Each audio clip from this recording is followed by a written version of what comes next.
Assalamu alaikum.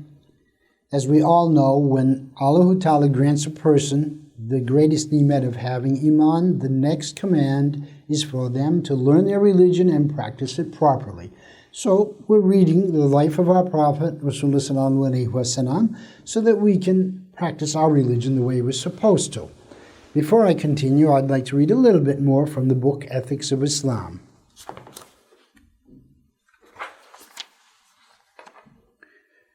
A person utilizing permissible things in excess causes grief, suffering, and diseases. A person who uses permissible things in excess will become a selfish and base person who always thinks of his bestial desires and passions. Let us continue. One day, Hadrat Abû Bakr asked our Master Sarwar-i, "O Rasûlullah, what detains you from marrying with your wife?" Rasûlullah replied, "It is Mahr. The Mahr is comprised of the things like gold, silver, or any kind of property or any kind of benefit that is given by a man to the woman he is to marry." Then Hadrat Abû Bakr sent money for Mahr to Rasûlullah. Thereupon our mother, Hadrat Âisha's wedding was held.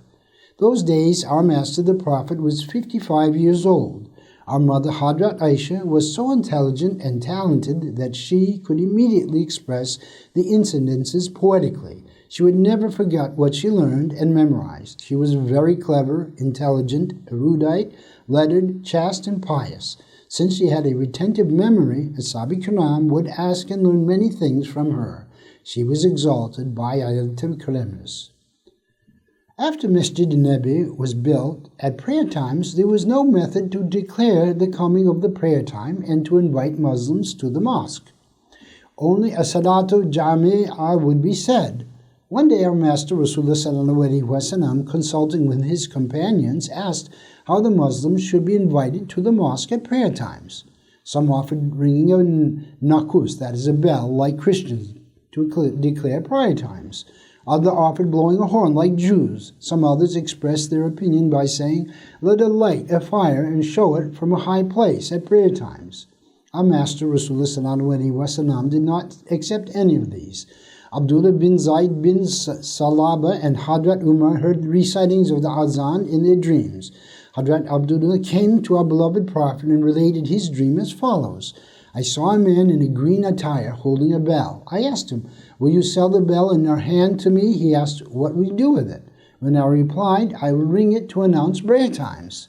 That person said, 'Let me teach you a better way,' and turned towards Qibla and started to recite adhan with a loud voice. Allahu Akbar! Allahu Akbar! When he finished this recitation, he said, 'When it is time to get up for prayer,' and repeated the adhan, and towards the end of it, he added the sentence, Qad qamat is-salatu. Upon this, our Master Rasûlullah said, 'The dream is true. Teach those words to Bilal. Let him recite them.' This was named adhan. Then Hadrat Bilal, going up to a high roof near Masjid Sharif, recited the first adhan with the words he was taught. When Hadrat Umar heard the voice of adhan, he came to the presence of our Master Rasûlullah running. He said that his dream was exactly the same as what Hadrat Bilal recited. That night, some of the companions had seen the same dream. In the meantime, the 9th âyat-i of Jummah Surah had been revealed.